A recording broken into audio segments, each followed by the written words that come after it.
League of Legends used to have many different game modes, not ones on rotation or available seasonably, just game modes you could hop into at any time if you felt like something different from your standard ranked or solo queue. And today, not many of the early experiments Riot did have survived the test of time. Today I want to go over the story of a game mode that was only second to Summoner's Rift, a game mode that existed since the very launch of League of Legends itself, and a game mode that if you wanted to play it in 2023, well, you can't, and you haven't been able to do so for many years. I am of course talking about the one and only Twisted Treeline.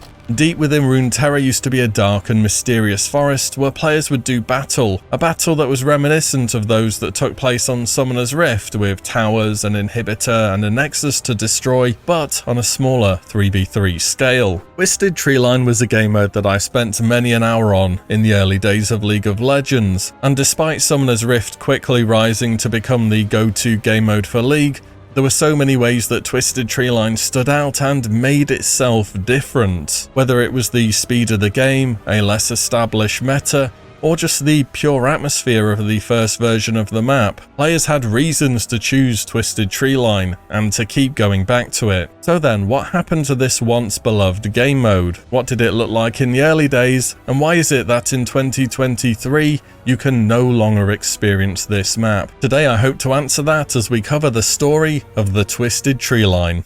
Releasing for practice games at the launch of League of Legends in 2009, Twisted Treeline is as old as possibly can be in this game, and though it wouldn't become available for normal games until March 2010, players were already excited for the chance to see League of Legends in a different way. While Summoner's Rift stuck to the tried and true 5v5 format, Twisted Treeline was going to be downscaling. The objective was to create a fun and engaging MOBA style map for 3 versus 3, a game mode tailored towards smaller groups, people wanting a faster game, and a game mode with a tendency to attract more casual, and dare I say it friendly, if you can use that word in League of Legends, players. And whilst you may have played Twisted Treeline prior to its closure, it was probably post its major content update in 2012. Before that, it was something entirely different. Sure, the original design had the well-known 2-lane horizontal map with the simple objective of destroying the enemy nexus, but what happened in between those two spaces was what made it unique. Old Twisted Treeline really did feel as though it was a claustrophobic and dense forest. Brush was packed so tightly together on this map you really didn't have a clue whether you were about to move towards your next jungle camp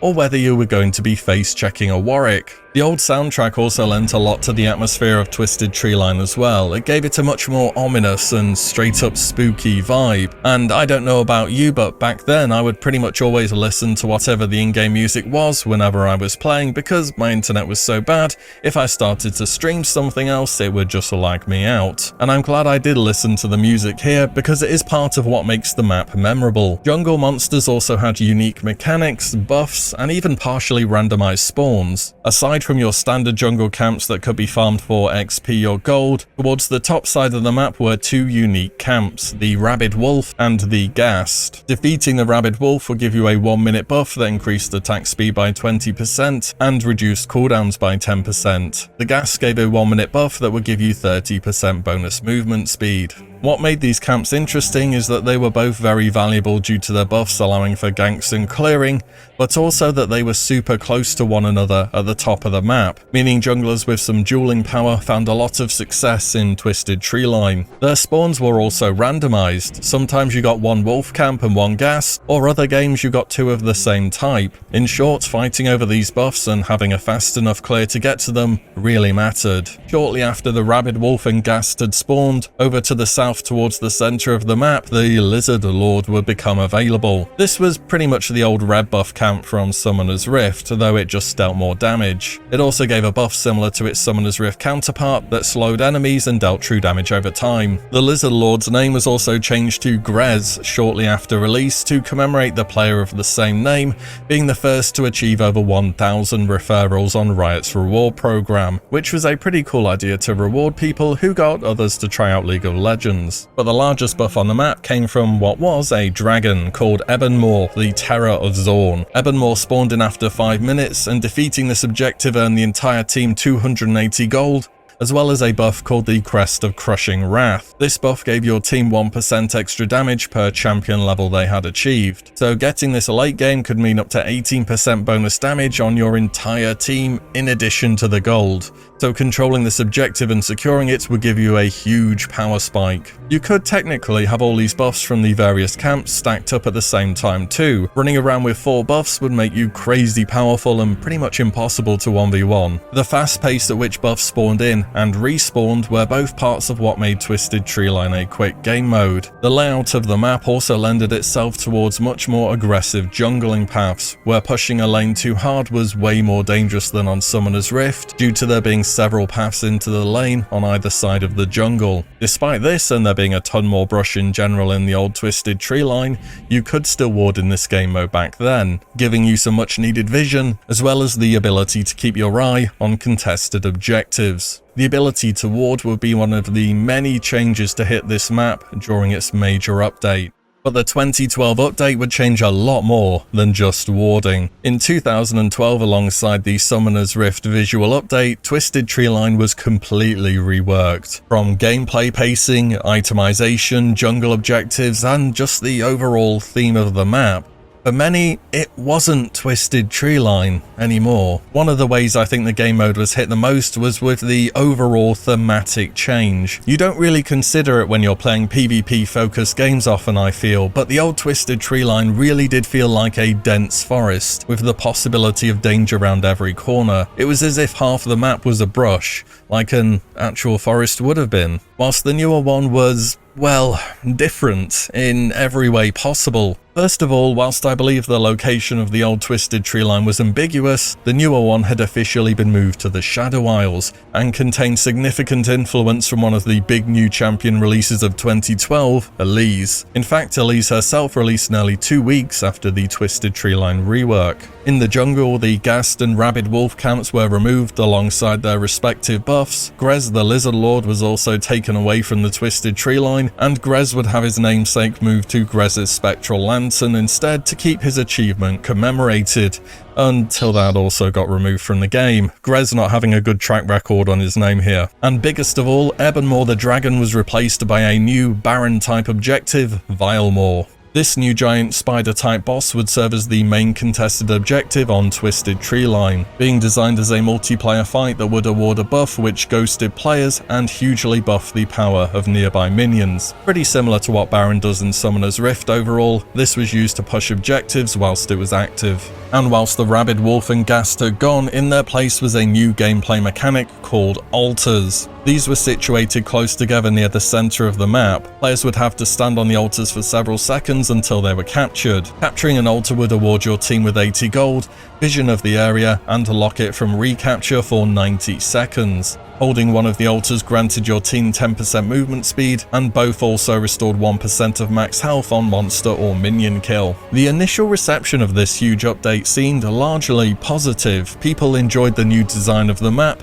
and were excited to see how Twisted Treeline would play out now, but over time a combination of factors gradually led this once popular game mode to feeling as though it was fading into the background. One of the biggest things that Riot did with Twisted Treeline following its rework was, well, nothing. League of Legends is a game which is updated with incredible frequency. I don't know of another game that gets changes made every 2 weeks, but in Twisted Treeline, a different game mode with a different meta and different itemization, Riot just didn't see fit to allocating time that the game needed to be balanced. And of course, over time, a meta will always form as for the best or most efficient way to play the game. It's a natural occurrence of such games and isn't a bad thing, but at some point you hope that the meta shifts in some way, or that the same champions aren't just permanently S tier. This did not happen in Twisted Treeline, and the winning meta became so prevalent and strong that trying something different would quickly lead to a defeat screen. A Twisted Treeline team would usually consist of some kind of AP carry bot, a bruisery or AD threat top, and a support. Bot lane would focus on the 1v1, top and support would speed clear the jungle as a duo, and rotate back to the wave before it crashed into their tower. You may have heard the term funneling, which has existed in Summoner's Rift multiple times, especially in pro play. Whenever it rears its head, it always gets nerfed because of how degenerate it is. Simply put, it's ensuring that one carry gets as much gold and XP as possible through neutral objectives and minions. Where Twisted Treeline is different to a Summoner's Rift bot and support duo is that it's a much smaller map. The carry and support equivalent can rotate and take the entire jungle in between minion waves and get extremely far ahead without ever actually having to interact with the enemy team. And by the time they are ready to fight, they just have such a big golden experience advantage that you get snowballed out of the game in no time. Now imagine this is the meta for years. The OP strat just keeps on working, the broken picks remain broken, and nothing is done about it. Oh, and they have less bans too if you play ranked, so you can't keep all of the known overpowered picks out of the game either. Twisted Treeline also became a haven for more illicit activity as botters seeking to level up accounts for sale would take into the normal games. With a shorter average game time and just less regular players in general compared to Summoner's Rift, it was seen as a safer place to power level up new accounts. And as players were turned off the game through a stale meta, the gameplay changes, and a lack of human opponents, Twisted Treeline really began to suffer. It had also lost some of its initial appeal due to other changes in the League of Legends sphere. Whilst Twisted Treeline used to be the go-to fast game mode, the average game time of Summoner's Rift had dropped dramatically over the years, and Riot began to experiment with tons more ideas and rotating game modes such as Doombot, Surf, One for All, and so many more. The popular custom game mode Aram was made official in 2012 too, and since has really been the sole focus of Riot's attempts to properly balance a game mode that is not Summoner's Rift. And I can only assume the volume of players loading up an Aram started to massively outweigh those choosing to delve back into the Twisted Treeline. And from the meta that had formed around Twisted Treeline for many years,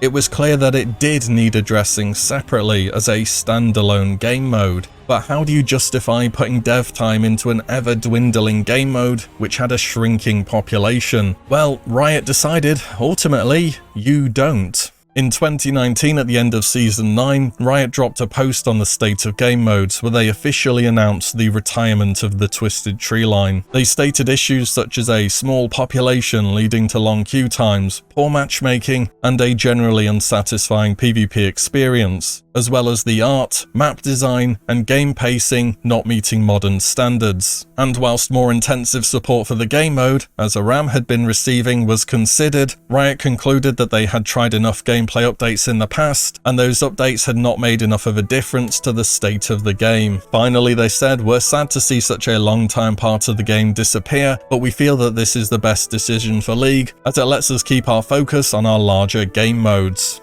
It was a series of events where the actions really fed into the results. Very few targeted gameplay changes over the years, especially following the big update in 2012. The meta starts to get stale, players get bored with the game mode and stop playing or just forget about it, and Riot sees the game mode is not as popular anymore and just decides to can it. In some ways, they kinda did Twisted Treeline dirty, to be honest.